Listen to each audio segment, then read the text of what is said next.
2030 would be the year when Singapore fintech would be 15 years old. Roughly 2015, 2016 was when Financial Technology Innovation Group was set up in MAS.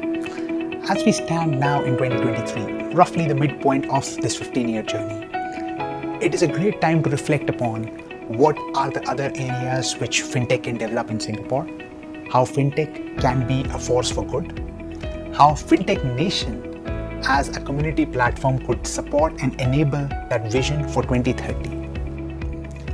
Some themes we looked at are income inequality.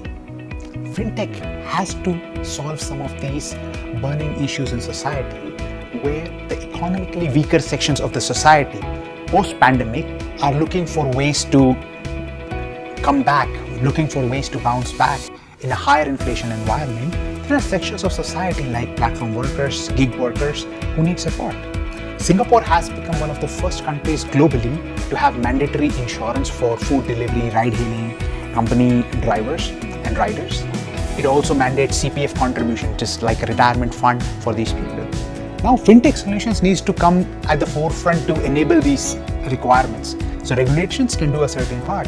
How technology and financial services companies can come and create meaningful impact to the lives of economically weaker sections of society. Similar thing applies to the SMEs. SMEs are looking at faster ways to do transactions, lower their cost of processing, lower the cost of accessing funding. And fintech needs to act as a force for good to enable these things so that small business owners, which provide large amount of jobs in the society, can actually benefit from the fintech innovations. The fintech innovations needs to be equally accessible to different parts of the society, but at the same time they need to do a lot more for the sections which have been disadvantaged in the past.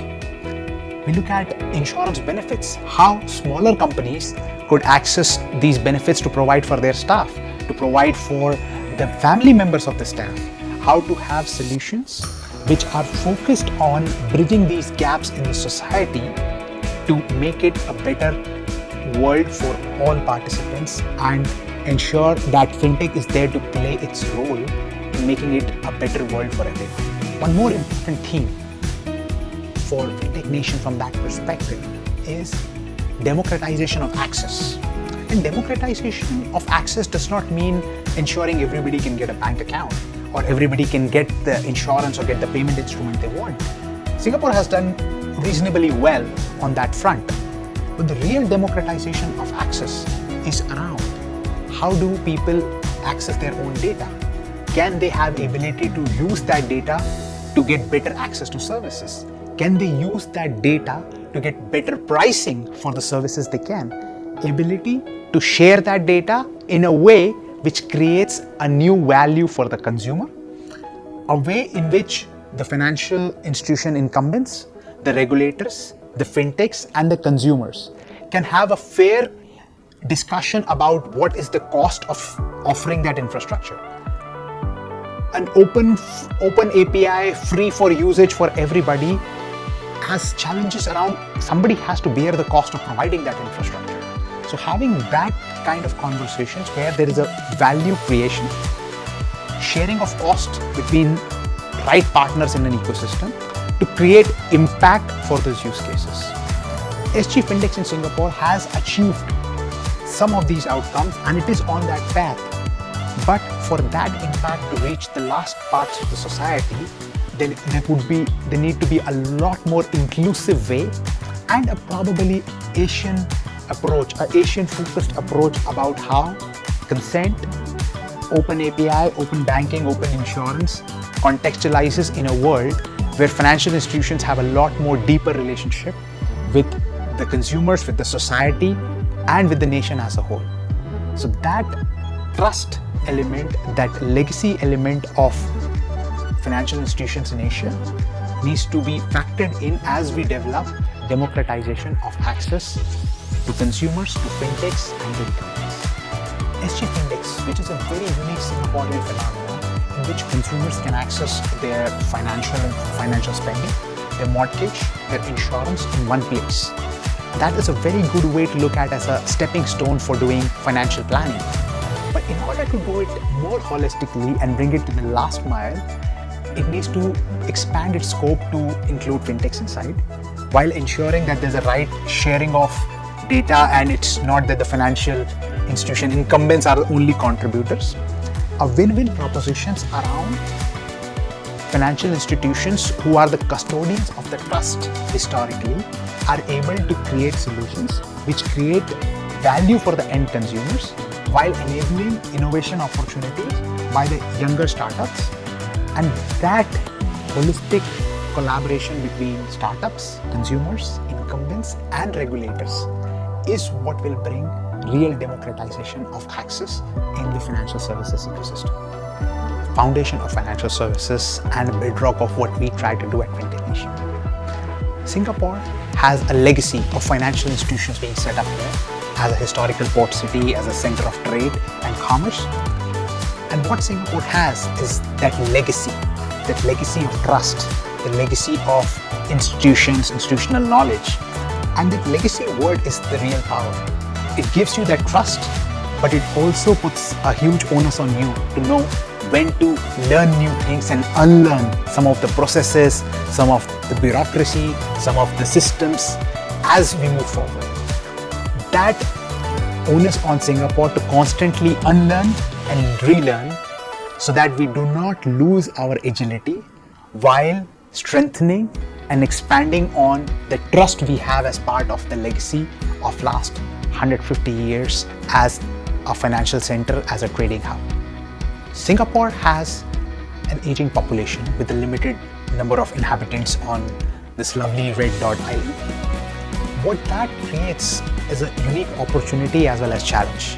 You have aging population, rising inflation, increasing cost of healthcare, which creates a platform for fintechs and financial institutions to create better retirement planning, financial planning tools, which can help people plan for living much longer with that money they have. Investing that money in the right way to prepare for those cases, to prepare for some of the newer kind of diseases and their treatments, which are probably more expensive than today. A right balance between the parts where the government supported programs like CPF can play a role, where private contributions can come in, where private plans can come in to support some of these self-driven initiatives, and to have access to holistic financial planning, wherein one part is access to data about the person's life, their mortgage, their house, their needs. Consumers need access to data about their lives, about their assets, about their liabilities, and access to unbiased financial advice to help bring this data and advice together to create a meaningful plan for future. The advice can be a mixture of electronic, AI generated as well as human, because all of us have some biases when it comes to money. And the second part is about unbiased financial advice. Some of it can come through artificial intelligence, the Gen AI solutions, but also the human element and the balance between access to information, access to right advice to create a better retirement and long-term financial planning solution in, I would say, a rather highly developed, higher earning but aging population country is something which is important for Singapore to be successful in the next stage of being a better financial hub. If you look at holistically, the cost of living is increasing, the inflation globally is increasing, the cost of healthcare is increasing, while the quality is improving. So now we have a lot more treatments, but they do cost a lot in some cases. But the important part is, can fintech companies create solutions around helping people unlock value, helping people from the assets they already have, like the houses? Can they help them plan the decumulation better? Because all of our lives in Asian context, we are taught to save.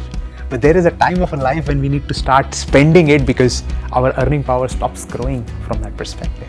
How to do that decumulation phase in an economy like ours, and how to create the right solutions, right advice, right capabilities for better retirement as well as financial planning for all our inhabitants, and that will contribute also to social quality, to reducing the overall social inequalities.